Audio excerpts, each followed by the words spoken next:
Good morning. Chhatrapati Shivaji, Atmanirbhar Bharat, organic farming, Veer Savarkar, self reliant Bharat, renewable energy, Netaji, flag parties, Sri Vijayapuram. ఈ రోజున నేను నిన్న మాట్లాడిన వీడియోకి కంటిన్యూషన్ మాట్లాడదలుచుకున్నాను. ఈ డైలాగ్ విత్ స్వాతి గారు, మీరు ఈ మోహన్ అనే వ్యక్తిని ఇంటర్వ్యూ చేసినప్పుడు అతను చెప్పింది భారతీయ సంస్కృతిలోని విజ్డమ్ నాకు క్లారిటీ ఇవ్వలేదు. వెస్ట్రన్ సంస్కృతి విజ్డమ్ ఇక్కడ నాకు క్లారిటీ దొరికింది. ఒక western ideology, western mind set ఉన్న వ్యక్తిని మీరు ఇంటర్వ్యూ చేయడం జరిగింది. ఈ ఇంటర్వ్యూలో ఈయన స్టార్ట్ చేసే ముందు ఈయనతోటి మీరు మాట్లాడిన మాట, ఇంటర్వ్యూ స్టార్ట్ చేసే ముందు నేను ఒక విషయాన్ని తెలియజేయదలుచుకున్నానని ఒక విషయాన్ని మాట్లాడడం జరిగింది. మీ తాతయ్య గారు పూజ మందిరంలో పూజ చేసుకుంటున్నారు. బయట కాలింగ్ బెల్ మోగింది. కొంతమంది వ్యక్తులు వచ్చి రామాలయం కడుతున్నాము 5 లక్షలు, ఇటుకలకి చందా ఇవ్వండి అని అడగడం జరిగింది. ఇప్పుడు మీ తాతయ్య గారు, నేను మా ఇంట్లో రాముడు ఫోటో ఉంది, మా ఇంట్లోనే నేను రాముడు ఫోటో, మీకు చందా ఇవ్వను అని చెప్పడం జరిగింది, మాట్లాడడం జరిగింది. దీన్ని మీరు ఒక ఎక్స్పెరిమెంటల్గా కొన్ని విషయాన్ని జోడించి ప్రొజెక్ట్ చేయడం జరిగింది.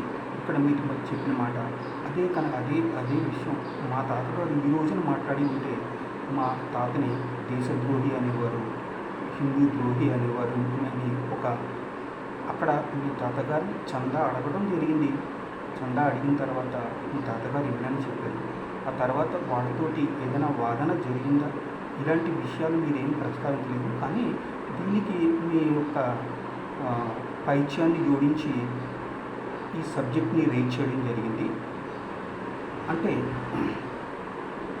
ఇక్కడ మీరు ఒక మైండ్ సెట్, అంటే మీరు ఈ డైలాగ్ విత్ స్వాతి అనేది మీరు స్టార్ట్ చేసింది, మీరు చెప్పిన విషయం ఇనీషియల్గా, నేను సమాజంలో ఈ ఫ్రిక్షన్స్ పెరిగిపోతున్నాయి, ఫ్రిక్షన్స్ తగ్గాలి, కూర్చోబెట్టి మాట్లాడి మీరు స్టార్ట్ చేసిన ఇప్పటి వరకు మీరు ఎటువంటి వ్యక్తులను ఇంటర్వ్యూ చేస్తున్నారు. వీళ్ళు మాట్లాడే మాటల్లో హిందువుల్ని రెచ్చగొట్టే విధంగా ఉన్నాయి. ఇది మీరు ఫ్రిక్షన్ తగ్గించడం కాదు, ఫ్రిక్షన్ పెంచడానికి ప్రయత్నం చేస్తున్నారు. ఇది మీరు తెలుసుకోవాలి. ఎందుకంటే ఇక్కడ ఇతను మాట్లాడింది హిందూ, క్రిస్టియన్, ముస్లిం ఈ మతాల గురించి మాట్లాడుతూ క్రిస్టియన్లో ఒక పీస్ ఉంది అని మాట్లాడటం జరిగింది. అసలు పీస్ అనే పదం పెట్టుకుంటే సరిపోతుందా అని నేను అడుగుతున్నాను, మిమ్మల్ని ప్రశ్నిస్తాను.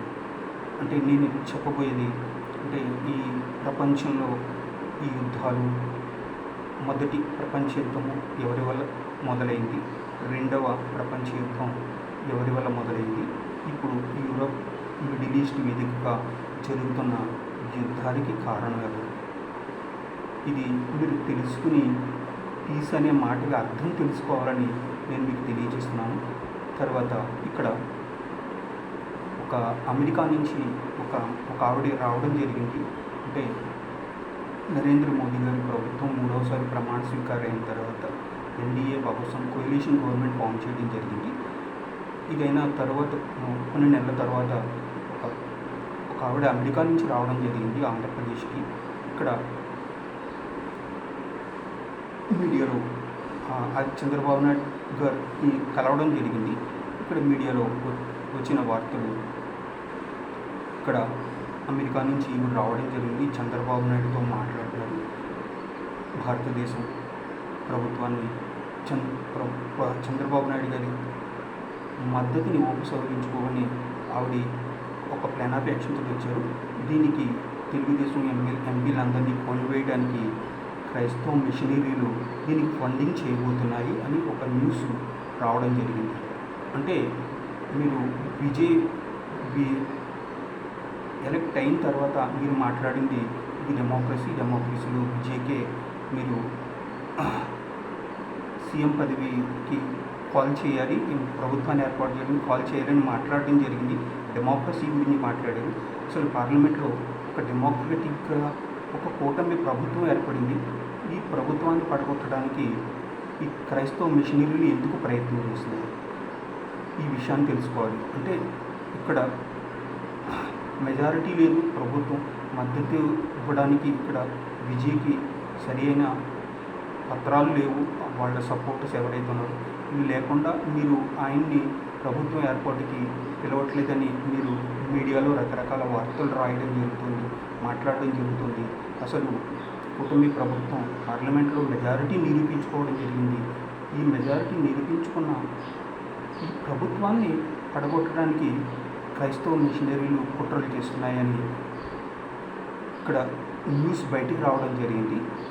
అంటే మీరు విషయం తెలుసుకోవాలి. ఎందుకంటే ఫ్రిక్షన్ ఎవరి వల్ల వస్తుంది అన్నది మీకు ఒక అవగాహన వస్తుందన్న ఉద్దేశంతో నేను ఈ విషయాన్ని ప్రస్తావిస్తున్నాను. ఎందుకంటే ఆర్ఎస్ఎస్ మోహన్ భగవత్ తెలంగాణకి రావడం జరిగింది. ఆయన మాట్లాడి వెళ్ళిపోయారు.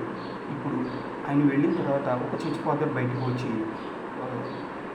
ఈ జంబూ ద్వీపము అంటే ఇది జాంబవంతుడిది, మల్లయోధులు, మాలలు ఈ దేశాన్ని రక్షించేవాళ్ళు అని మాట్లాడడం జరిగింది. అసలు ఈ మల్లయోధులు అందరూ కలిపి ఈ జంబూ ద్వీపాన్ని ఎవరికి అమ్మేయడానికి ప్రయత్నం చేస్తున్నారు ఈ విషయాన్ని తెలుసు. అసలు ఈ మోహన్ భగవత్ గారు ఏం మాట్లాడారు, అసలు ఈ ఫాస్టర్ బయటకు వచ్చి అతనికి సంబంధం ఏంటి, ఈ ఆర్ఎస్ఎస్ గురించి మాట్లాడవలసిన సంబంధం ఏంటి? అతి చర్చ్ ఫాదరు చర్చిలో బోధనలు ప్రవచనాలు చేయాలి, ఆర్ఎస్ఎస్ గురించి అతనికి ఎందుకు? అంటే వీళ్ళందరూ కలిపి ఈ దేశాన్ని జంబూ ద్వీపాన్ని ఎవరికి అమ్మేయడానికి ప్రయత్నం చేస్తారు, ఇది తెలుసుకోవాలి. ఇదే నేను నిన్న మిస్ అయిన విషయం. ఇదే నా conclusion. Thank you very much. Bharat మాతకి జై. జై హింద్.